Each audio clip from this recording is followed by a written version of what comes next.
Okay friends, तो last class में हम लोगों ने देख लिया था कि ऑप्टिकल आइसोमेरिज्म इंट्रोडक्शन से शुरू किया था हमने, जिसमें आगे बढ़ के हम लोगों ने देखा था कि ऑप्टिकल आइसोमर्स और ऑप्टिकल आइसोमेरिज्म की प्रॉपर्टीज़, कैरेक्टरिस्टिक्स क्या-क्या होती हैं। उसके बाद ऑप्टिकल एक्टिविटी की डिटेल्स हमने देखी कि किस तरीके से ऑप्टिकल एक्टिविटी नापी जाती है और कैसे ये पता किया जाता है कि कंपाउंड ऑप्टिकली एक्टिव या इनएक्टिव है, और अगर ऑप्टिकली एक्टिव है तो किस तरीके की उसकी एक्टिविटी है। उसके बाद हम लोगों ने ऑप्टिकल रोटेशन देखा, उसको नापने के दो तरीके, स्पेसिफिक और मॉलिक्यूलर रोटेशन देखा और उनके फॉर्मूले को समझा था। अब हम लोग इसी में आगे आते हैं। पिछले क्लास में एक टर्म आया था कायरलिटी का। तो कायरलिटी में आगे बढ़ते हुए अब देखते हैं कि क्या इसके डिटेल्स हैं। सो कायरलिटी वो मॉलिक्यूल या आयन कायरल कहा जा सकता है जो अपने मिरर इमेज के ऊपर प्रतिरूपित या सुपर इम्पोज ना हो सके।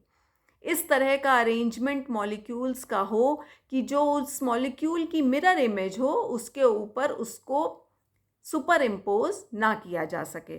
फॉर एग्ज़ाम्पल आप ये देखिए, यहाँ तो मैंने सीधी लाइन से सब ग्रुप्स जो कार्बन से जुड़े हुए हैं उनको दिखाया है। तो ये सारे ग्रुप्स अलग हैं और ये इस तरीके की मिरर इमेज इसकी बनी। तो जब आप सुपर इम्पोज करेंगे तो कार्बोक्सिलिक ग्रुप और अमीनो ग्रुप तो एक के ऊपर एक आएंगे, लेकिन आर एल्काइल ग्रुप के ऊपर हाइड्रोजन आ जाएगा और हाइड्रोजन के ऊपर एल्काइल ग्रुप आ जाएगा। इसलिए ये एक जो सेंटर कार्बन है उसके ऊपर एस्टेरिक से दिखाया जाता है कि वो एक कायरल कार्बन है।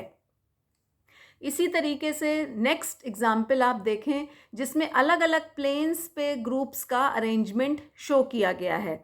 तो आप देखिए कि मिथाइल ग्रुप और ब्रोमो ग्रुप जो है वो कार्बन के ही प्लेन पे हैं, जबकि एक ग्रुप अबव द प्लेन है और दूसरा ग्रुप बिलो द प्लेन है। तो ये जो मिरर इमेज बनती है ये एक्चुअली ग्रुप्स के रोटेशन से बनती है। तो रोटेशन होने के बाद देखिए आप, जहाँ पे पहले हाइड्रोक्सिल ग्रुप लगा था वहाँ पे हाइड्रोजन लग गया, और जहाँ पे हाइड्रोजन लगा था वहाँ पे हाइड्रोक्सिल लग गया। इस प्रकार से ये सुपर इम्पोज नहीं हो पाएंगे और ये कार्बन एक कायरल कार्बन है। और कायरल कार्बन होना एक ऑप्टिकल आइसोमेरिज्म की इम्पॉर्टेंट रिक्वायरमेंट है, इसलिए इसके ऑप्टिकली एक्टिव होने की मैक्सिमम संभावना या पॉसिबिलिटी है।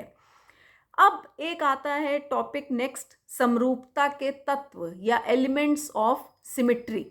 एलिमेंट्स ऑफ सिमिट्री तीन तरीके का होता है: plane of symmetry, centre of symmetry and axis of symmetry.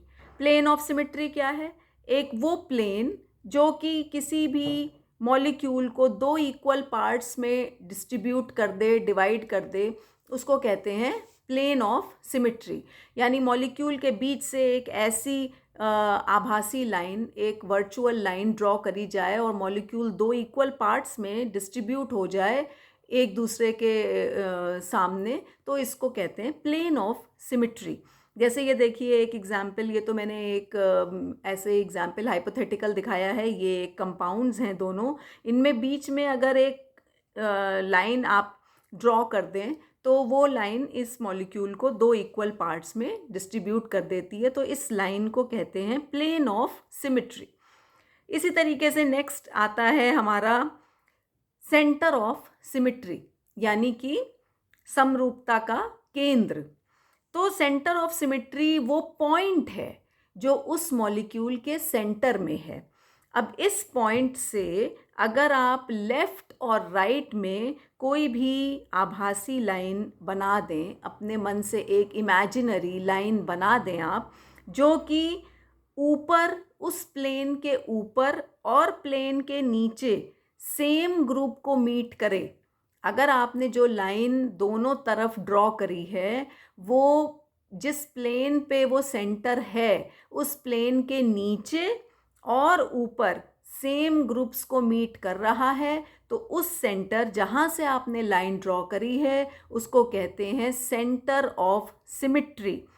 For example देखिए आप इस तरह का ये मॉलिक्यूल जिसमें एक साइड कार्बोक्सिलिक एसिड लगा है एक प्लेन पे और दूसरी side carboxylic acid functional group लगा है दूसरे प्लेन पे। तो अगर आप यहाँ सेंटर से एक लाइन बनाएंगे दोनों तरफ तो वो कार्बोक्सिलिक एसिड प्लेन के ऊपर और प्लेन के नीचे सेम ग्रुप पे मीट कर रहा है, तो इसलिए इसको कहते हैं सेंटर ऑफ सिमिट्री। इसी तरीके से ये एक दूसरा एग्जाम्पल मैंने शो किया है। इसी के थर्ड एलिमेंट ऑफ सिमिट्री पे आते हैं एक्सिस ऑफ सिमिट्री, यानी कि समरूपता का अक्ष या धुरी। तो इसका मतलब ये हुआ कि एक्सिस वो लाइन है जिससे रोटेशन करके मॉलिक्यूल मूव करता है, वो एक्सिस है जिसके अक्रॉस मॉलिक्यूल रोटेट करता है। इसको कहते हैं CN से डिनोट किया जाता है। C मतलब एक्सिस और N इंटीजर है। तो N जो भी नंबर है उससे आप 360 डिग्री जो मेन कंप्लीट एंगल होता है उसको डिवाइड कर दीजिए, तो वो आपने कितने एंगल पे रोटेट करके एक्सिस घुमाना है ये पता चल जाता है। जैसे C2 एक्सिस मतलब 360/2, तो इसका मतलब हो गया 180 डिग्री पे आपको घुमाना है एक्सिस को। C3 मतलब 360/3 यानी 120 डिग्री पे आपको अब घुमाना है। तो इस तरीके के कई एक्सिस पाए जाते हैं, इनको सबको एक्सिस ऑफ सिमिट्री कहते हैं। जैसे ये देखिए मैंने 90 डिग्री रोटेशन कर दिया है अपने एंगल का, यानी मैं कौन सा एक्सिस ले रही हूँ, C4 एक्सिस ले रही हूँ।